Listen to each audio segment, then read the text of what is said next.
new Minivan musician.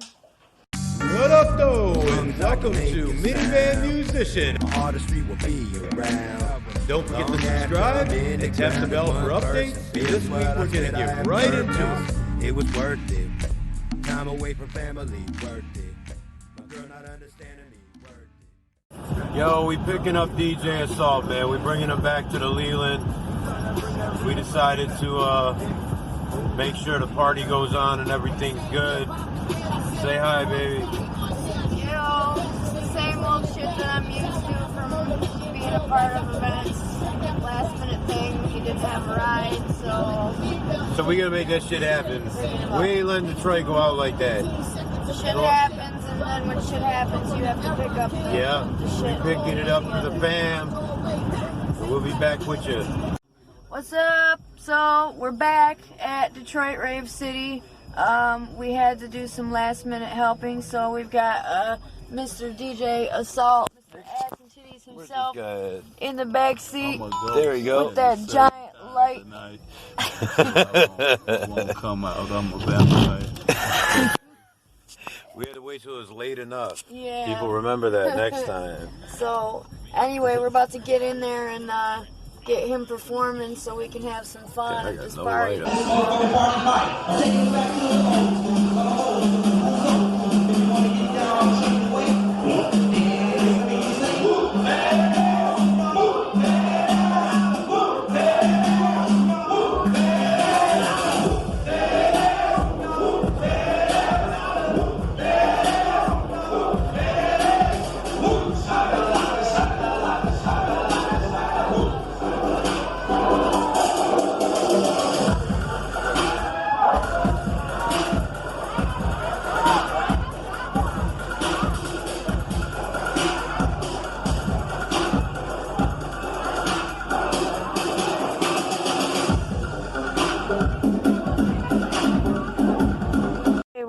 Minivan Musician Volume 9. What up, though? So last week we had Detroit Rave City.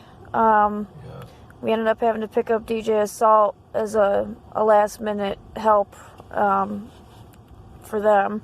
So we didn't catch it on camera, but it was pretty normal conversation.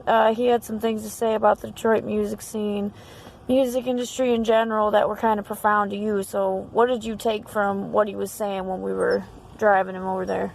As far as the music industry thing goes, it's kind of a weird dichotomy that I was picking up on. I was really liking that somebody who's had the experience he's had kind of sees it the same way I did, is that a lot of times, you know, when it really comes down to it, whether it's hip-hop, it could be electronic music, whatever, what really determines if it's the big thing or if it's just good is us, the crowd.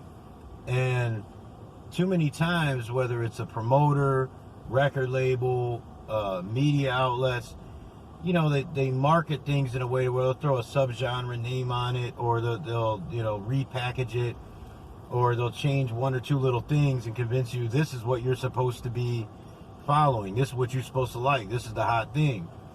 I really wish I could, you know, that we'd start seeing through that. You know what I'm saying? We're the ones who determine what's hot, not some well-funded company or something like that. You know what I'm saying? Most of those companies don't even usually have our best interests or our culture in mind at all. So it was pretty amazing that he was touching on that. It's kind of like an esoteric type of subject. It's hard to explain. But at the end of the day, it's like what he does, like I called it dance music, and he agreed. Like I thought it'd be taken as like kind of an insult. Yeah, it's party music. Yeah, it's party music. It's dance music. At the end of the day, it's like what makes the crowd move. There might be ghetto tech elements in it, straight techno elements, Miami bass, whatever. At the end of the day, the real performance, the real skill comes in where that DJ knows how to make you move. And that's what I saw. He was electric. It's the only word I can think of to describe it. Shouts out to him and everybody who put the show together, especially Strange Love. Thanks for having us out. Strange Love, DDT.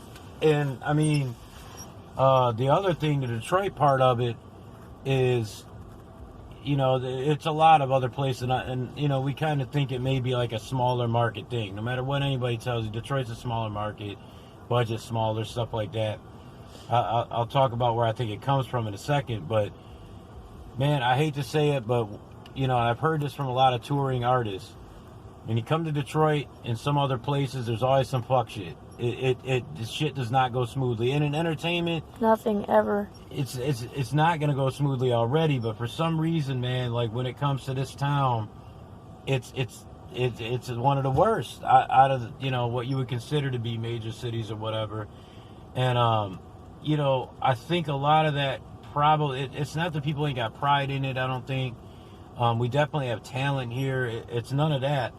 I think it really just comes down to smaller market, less money to spend. I mean, for instance, if you're in Chicago, you're a first-time promoter, you have a good idea. You know, a shitty night, you might get 1,500 people out. Well, shit, now you got the money to fund the thing, to fake it till you make it, like it's this big fucking event, keep it going, build momentum, cement it as a major event in that side of town. But here, on the other hand, it's like cats are struggling. You know, other places, it seems like maybe you can just jump right into it, be a promoter full-time, that's your job. Here, you can't do that.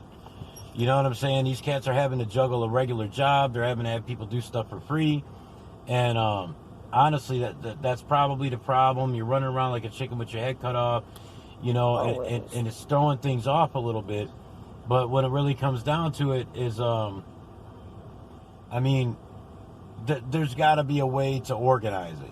It's organization, meaning, okay, we may not have the assets that some of these other areas do and stuff like that. We may not have the backing from corporations. That's where a lot of that money comes from, sponsors and stuff like that. But what we could do is maybe have less events that are higher quality, meaning two companies come together, put something on. And I'm saying all this because I was a promoter, and for the most part, I failed. You know, like almost, you know, 98% of cats do. But, yeah, I mean, that's what it really came down to, is it was just, you know, his, definitely not disrespectful. You know, he represents Detroit to the fullest. It was just kind of like, man, I kind of expected. He was laughing it off. Y'all can see that in the video I put out before this. It's just like, man, I expected to be some shit. And it's kind of like, you know, we should make it to where, you know, our artists don't have to expect that shit. Exactly. Because I've seen them do it all the time. And the crowd's what makes it, you know. And that's what I was going to get into with this promoting thing and the ideas it gave me. I mean, the crowd is what made that shit electric. Always. Yeah, you got a great headliner, blah, blah, blah. But I think it starts somewhere else. And that's what I was going to roll into as far as announcing that I'm going to work together on some events coming up that are mixed genre events with a cat that I think is really doing some good things from the right place. Like, you know, he has a lot of pride in it. So I'm like, okay, I'll roll with that. Because you have people come at you with ideas and stuff like that all the time. But it seemed like his was genuine. He's already having success with it. So I think it starts at the stage. And what I mean by that is, you know, as a promoter, and I did this too, and it's kind of like an epiphany to me, you know, you would think, okay, I'm going to promote this event. I need a good headliner. I need some kind of gimmick or giveaway or something like that, contest, whatever. Maybe get a local celebrity to host it. I'm going to get some really cool lights and shit like that. Nah, hold up a second. Lights might be part of it. But, and obviously it takes a while to gain steam when you're doing something just strictly no gimmicks, just quality. I think it starts with the stage. And what I mean by that is there should always be a host, kind of like you see at a comedy show, who is able to get everybody to come to the front, introduce the artist. I saw this guy here. He did this. He's open for that person, blah, blah, blah. I mean, we don't even fucking know anything about the artists on our shows. Yeah. You know what I'm saying? So I don't know who introduce them. Are. You know, that'll also, you know, hype the artist up, man. It's you know, it's going to get him in that zone. You know what I mean? So it starts with, you know, the host getting people involved, the sound being right. Please do sound checks, for the love of God. I'm hearing even at metal and rock shows locally, they're not doing sound checks. The sound difference is huge. I mean, go into your fucking car, have your bass set where it's set, go grab, you know, somebody's burnt CD or something like that, throw that shit in there, and put the bass up like 3 notches or something like that, then blast that shit. Tell me how it sounds compared. You get what I'm saying. I'm just trying to put it in people's have minds so the they can picture it. communication and the equipment that you're supposed to have That too. ready and available. I mean, I cannot remember a single show, and this is no disrespect to anybody I've ever worked with, but I can't remember almost a single show I've ever been to where there wasn't some kind of fucking problem, people running around crazy looking for equipment last second, this, that, and the other. And I mean, and you're gonna have that. Yeah, but it shouldn't be all the time. With that being said, all of you people in the crowd that do make the party, keep in mind that none of y'all know anything about, like, any of this behind the curtain shit for the most part. You just know you're going to a goddamn good party. You're having a fucking blast, so keep that in mind and be sure to thank your damn promoters because it is fucking hard. Ain't easy. It is hard. That's why I went on and on too much about the budget thing at the beginning, is because this shit takes time, people. You got to take time away from your regular job, your family, stuff like that. Several people, it's going to cost. You know, you got to be willing to take a loss. That's the cost at the beginning of it. That's why I say the cats are having to juggle a lot. But yeah, you start with the stage, a little bit of pride in how it's put together. You know, make sure that the stage is clear for performers to move around, interact with the crowd, stuff like that. Tell cats, yo, if you step over here, there's feedback. And again, this has nothing to do with that show. None of this happened there. But it just got me thinking when Assault was talking. You know, back when I first started promoting, I started with the Magic Stick, which is, you know, a medium size, medium large venue. And that was something that they went over with me and expected me to pass on to the artist. You're going to get horrible feedback if you do this. There's going to be a lot of chords over here. The lighting's here. You can coordinate during the sound check to have the lighting work with the artist. That was free of charge. That was what the fucking deposit was for, and that's what they get their cut for. I filled the building. You see what I'm saying? Most of these bar owners and stuff like that, they don't give a fuck. and they shouldn't. Yeah. If I'm not filling their building, why should they care? What, so I get good footage at their place and then move on and promote somewhere the next week? You see what I'm saying? So I think it starts at the stage. I mean, I think there should be ushers, I'll call them. You should have your people that are helping to manage the stage, you know, right when you're about to have your first act, or, you know, all the acts go on, go out there and say, hey, man, the show's about to start, man, come check this shit out. Give them a minute of your time. You know what I'm saying? Otherwise, you're basically making sure that your artists fail and only your headliner looks good. You see what I'm saying? You don't want that. You want people to feel like, yo, I saw this new guy, man, and you know what I'm saying? He was amazing. And I had that experience a lot of times where I put guys on an event and they were the only person anyone talked about, and they was an opener. They're the second guy out of 8. You know what I'm saying? Shout out to Lil Co. Well, he's not Lil Co no more, but my man Corey. You know, he's in NY now, but he was one of them. He was 17 or 18 years old. People was talking about him and Old Dave. Because it was, you know, we introduced him like, yo, this is what he's about to do. They were like, word? They went to the front. He did what we said he was going to do. They talked about it. Next thing you know, he moved up the rank for the next show. So basically I'm saying, I want to get involved in something. Their A game. I'll put it on my shoulders to help manage the stage. Of course, I'll help, you know, here's some artists that I know that are quality. That'll bring some people out. You know, I'll help with any kind of promotion. Of course, I'll perform on some of them. But I want to manage the stage. I think that if you start there, it may start slower if you focus on that. But over time, people will see footage of it and go, yo, man, that shit was, that was synchronized. That was, you know, a good time. There wasn't a lot of tension in the air. So that's all, you know, that's part of what I took from it. So I'm glad I met dude. We chopped it up a little bit. Yeah, he's a good cat. Always a good time when DJ Assault comes out. And if you are from Detroit, you know it is never not time for the percolator. Nor ass and titties. Of course. So, I mean, your performance that night, how did it go? I mean, were you comfortable? How did it go? What did you take away from that? Not great, but the main reason was kind of what we just talked about.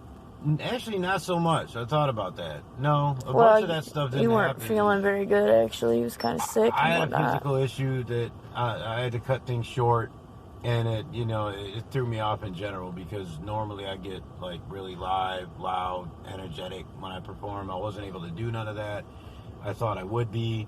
I was walking around on, a broken foot. Yep. And I have a breathing issue, something that I have to address. But no, it wasn't that stuff necessarily, because not all of that was an issue there, as you know.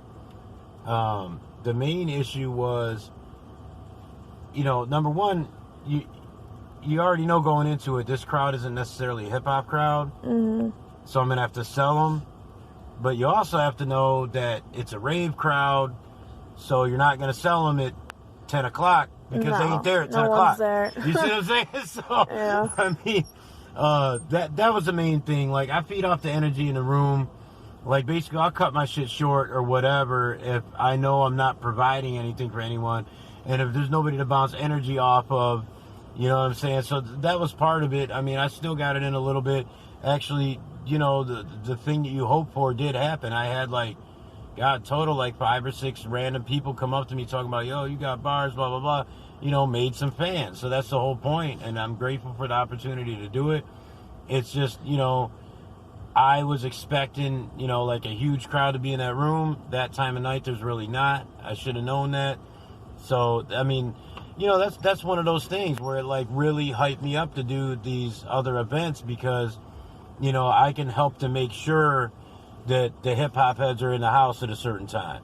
I can make sure that they come to the stage for me and all that kind of stuff and for all the other artists I put on. So that's, I took good away from it. You know what I mean? I can't complain. I got some fans out of it. I got to run through a new set. You know what I mean? And I got to be a part of the event as a whole, so that was cool. Yeah, we had a good time. Detroit Rave City is always a good time no matter what. So shout out to D-Scan for hyping me last minute. Yeah, sorry about the performance getting cut short, but that was out of Verb's control with his medical issue. Yep, or I got to work around it and change my style up a little bit. But so, you have released a snippet, and if everything works right, there should be a link to it in a second. What was that, and what is it from? It's called Loveland. It's actually from my upcoming album that I'm basically referring to as my baby. It's literally coming out 40 weeks from when I announced it less than a week ago. On October 9th, I believe, is when I'm going to drop it. And really picky with this one, really building a landscape, a musical landscape. This one's more of an experience than a group of songs. Yeah, it's super early to be releasing anything. But Restless, I heard this beat. It helped influence the whole album, actually, as far as what I'm picturing in my mind and what I'm looking for in beats. And if you got some good boom bap stuff that you're willing to kind of take other places as far as putting some edits and stuff like that in there, give me a holler. We can work with the stems on that. But yeah, it's a song that's going to be kind of I guess you could call it a street single. It's really personal. It's, I guess you could say autobiographical. This whole thing is about my life and what I've seen, but I'm writing it, without my personal emotion. It's more taking you there and letting you see it and you decide how you feel. But, that's based on a liquor store in Ecorse. Yeah. Saliette and Jefferson. Just because that was I guess you could say an important landmark for you. Yeah, so if you look at my IG, I just shared a picture about it, and I think I talked about it a little bit. But yeah, there's a little snippet of it out there, but on February 1st, we're going to release a music video for it. Yeah. It's the gritty one we talked about on here. But check that video out. Check the snippet out. Tell me what y'all think. It's called Lovelands. It's the most recent video besides this one. And I think a lot of people will like where I'm going. So far, people like it. So I'm happy with that. I was worried it's a slower track. No, yeah, I dig it. That song's from the upcoming album, too. So when is that album going to drop, and what is it called? It don't got a name right now. No name right now? Okay, okay. It can assume its name when it's don't assume its name or its identity yet, God forbid. Right. Is there anything special about it that you want to share? About the album itself? Yeah, the album is just, I'm taking it back to the roots like I talked about many weeks ago with the boom bap thing, and that's what I've been doing every week. But we're going to get a little experimental with the sound. Like Restless with the rap guys now, he's working hard. Scans in my corner, Jay Palms in my corner. I got tons of talent around me, and I'm going to be super picky, like I said. And what we looking for is basically a song that's an experience, man. No more of that loop shit. No disrespect to anybody else that does boom bap, but I need things to drop in, come back in, build up, that sort of thing. So that's what we're going for. Oh, and we're doing a video for every song. Yeah. Every fucking song. So at the end of this, we going for something that's got like kind of a clear message, a clear vibe. You could almost watch the videos in order to be like a movie. So that's what we going for. Something different. So this week too is the first Written Word Wednesdays. What is that exactly? Can you explain that? It's a novel I've been writing for 20 fucking years. Real shit. I started writing it in the fucking county jail. Shout out to C8. And my man Pito was in there with me. What up, Pito? What up, AD? What up, Noe? Oh, y'all. Yeah, I started writing it many, many years ago. I couldn't keep the attention span to finish it. I literally started out writing this thing by hand. I finished it, then I typed it, then I wasn't happy with it. But a few years ago, I had a bit of a spiritual awakening that kind of made me see that there was a message I was missing that I could put in this. So what I'm doing is I'm putting it out for free on YouTube is an audio book. Every week's going to be a chapter. I think I'll really like it. It starts this Wednesday. I don't have a time of day that it's going to drop, but it's already done and it'll be out there. And I think I mentioned before, it's kind of like a criminal organization, a crime family, but there's a bunch of different layers to it. So yeah, I think you guys will enjoy it. Definitely, especially if you're from Detroit, because there might be some elements in there that you really identify with, places that you may know, even though it's fictional, but it's loosely based on some people in reality. But yep, we're doing the author thing, and it'll be this upcoming Wednesday. So you wanted to recap the album Sanctioned Hits, Yes, so I do. that people know what they're getting once they go out and look for it, and they should look for it. So tell us about that. Yeah, I just wanted to go through the tracks because I feel like, people's attention spans, I'm the same damn way. It's like there may be some stuff on here that you don't know about. There may be other artists on a track that you like and not even know it's out there. But I got a really gritty intro on this joint called Gaza Strip. It's produced by J Palm.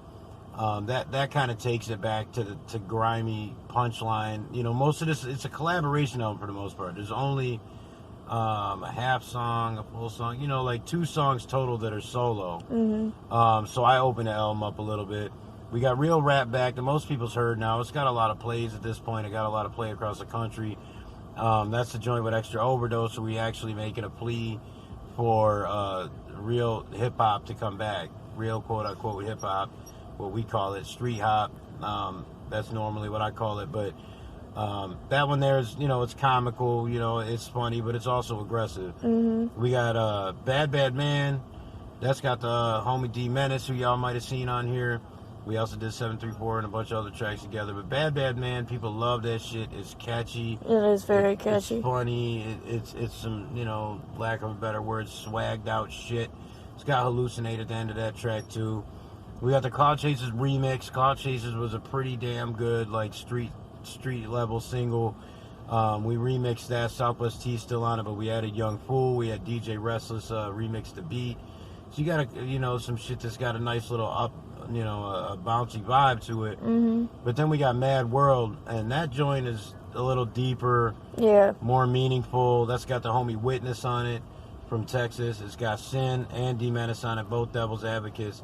That joint right there, I urge people to listen to that because everybody dug deep on that one. Yeah, they did. That was some shit where I sent that track out just hoping people would go to a certain place, and they did. I actually I produced that one along with Earbuds too. That's kind of a socially conscious track I did. So I mean, we also got Fuck You Up, which is actually over the Dave East beat for Let It Go. People didn't even catch that, but that was originally a mixtape joint. I put it on here because this is mostly collabs. That's what D.A. Donnie Boy. That's one of my favorite verses I've ever rapped.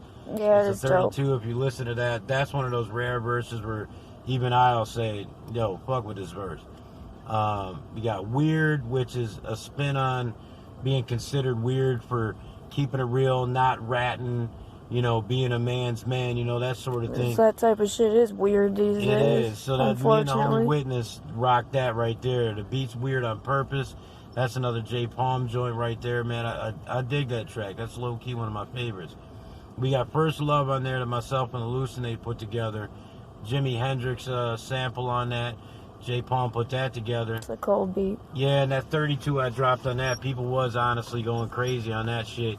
But I mean, it's not just a dope verse. I really like people to listen to it and know what hip-hop means to some of us. Don't Wait For Me goes pretty damn deep. That's what the homie Lakes the Great. That's a restless beat right there. Angels is an ignorant ass crunk joint that everybody that hears it seems to love it. I even got fitness trainers out there listening to that vulgar ass song. That's what the homie D-Scan and Witness on that one. Killer's Poet. That's my personal track that I actually listen to off of my shit. That's got D-Scan on it as well. That goes into some dark shit if you like dark things. Yeah, it's a good one. And Verb 2019, 2020, that is, you know, about overcoming some demons over the last couple years and feeling triumphant over it. So it ends on a high note, but I went into too much explanation. But I'm saying if you're really into the boom bap and you want to hear real rap come back, listen to real rap back. Listen to Clout Chaser Remix, especially if you're bothered by people trying to piggyback on you. Something deeper, check out Mad World of Earbuds. I mean, they right here in the playlist. You know what I'm saying? Something more aggressive, fuck you up. You know, there's a little bit of something for everybody. So that's why I wanted to give the descriptions, man, so you can say, okay, well, that's going to be my go-to track. If you don't like it, you may never listen to me again. But every one of them tracks is solid. That's all I'm saying. There's a track for several moods on there. Yeah, it's called Sanctioned Hits. You know, we got a little bit of everything on there. And it's not forced. That's just the way it happened. I actually did like 30 songs. We narrowed it down to what, like 10? Oop, 13. 13. There's 13. Yeah. A couple of them real short, though. But yeah, I mean, we cover a little bit of everything on every topic. So, I mean, I think y'all will find some entertainment out of that shit. Yeah, for sure.